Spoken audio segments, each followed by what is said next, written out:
मिरज मालगाव रोडवर कलावती मंदिर नजीक नैसर्गिक ओढा आहे। या ओढ्यावर रहदारी करण्यासाठी पुलाचं बांधकाम सुरू आहे। भविष्य काळातील विचार न करता किंवा पावसाच्या पाण्याचा विचार न करता ओबडधोबड पद्धतीने बांधकाम सुरू आहे। पावसाच्या पाण्याने नैसर्गिक ओढ्यावरून पाणी रस्त्यावर वाहत असल्याने नागरिकांची रहदारी बंद झाली आहे। नागरिकांना तसेच शालेय विद्यार्थ्यांना येण्या जाण्यास धोका निर्माण झाला आहे।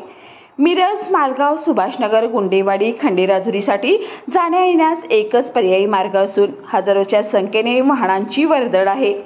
लाखो नागरिक ये जा करत असतात।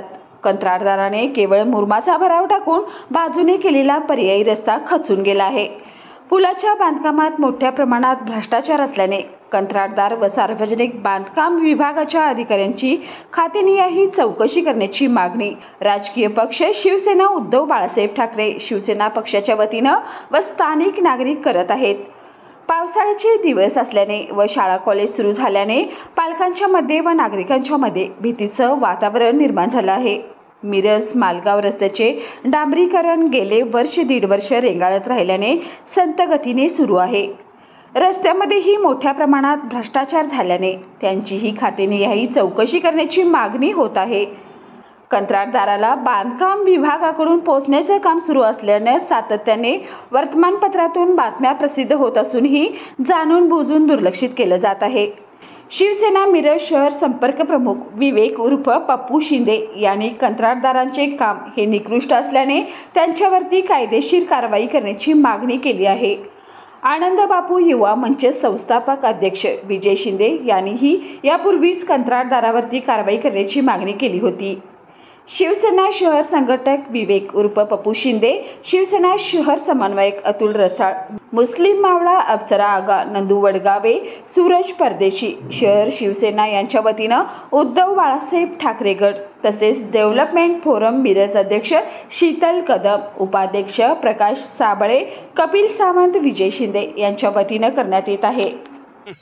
आज मिरज मालगाव रोडला जे पुलाचं काम चालू आहे ते पहिल्याच पावसामध्ये या पुलाची काय अवस्था झालेली आहे बघा। सगळा डांबरी केलेला रस्ता सगळा वाहून गेलेला आहे।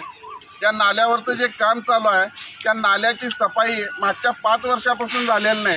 आम्ही अनेक वेळा मागणी केलेली आहे, त्या नाल्याची स्वच्छता करा, नाल्याची साफ करा, तरीसुद्धा प्रशासनाने याकडे दखल दिलेली नाही।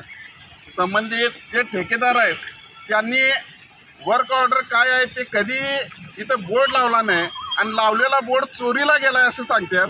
दुसरी गोष्ट, याच्यामध्ये ज्या पाईपा घातल्यात खालच्या त्या पाईपासुद्धा त्यांनी अत्यंत म्हणजे बारक्या पाईपा घातल्यात, ज्याच्यामुळे पाणी पास होत नाही आणि शासनाची या लोकांनी फसवणूक केलेली आहे। आणि या संबंधित ठेकेदारांवरती आणि अधिकाऱ्यांवरती गुन्हे दाखल करण्याची मागणी आम्ही मिरज शहर शिवसेनेच्या वतीने करणार आहोत आणि उद्धव ठाकरे गटाकडून करणार आहोत। संबंधित दोषी अधिकाऱ्यांवर कडक कारवाई करावी आणि त्यांना ठेकेदारांना जे कोण असतील त्यांना काळ्या यादीत टाकावं अशी मागणी आम्ही मिरज शहर शिवसेनेच्या वतीने करत आहोत। आणि जर प्रशासनाने यामध्ये काही अधिकाऱ्यांना पाठीशी घालण्याचा प्रयत्न केला तर गाठ मिरज शहर शिवसेनेशी एवढं सांगतो आणि थांबतो। जय हिंद, जय महाराष्ट्र।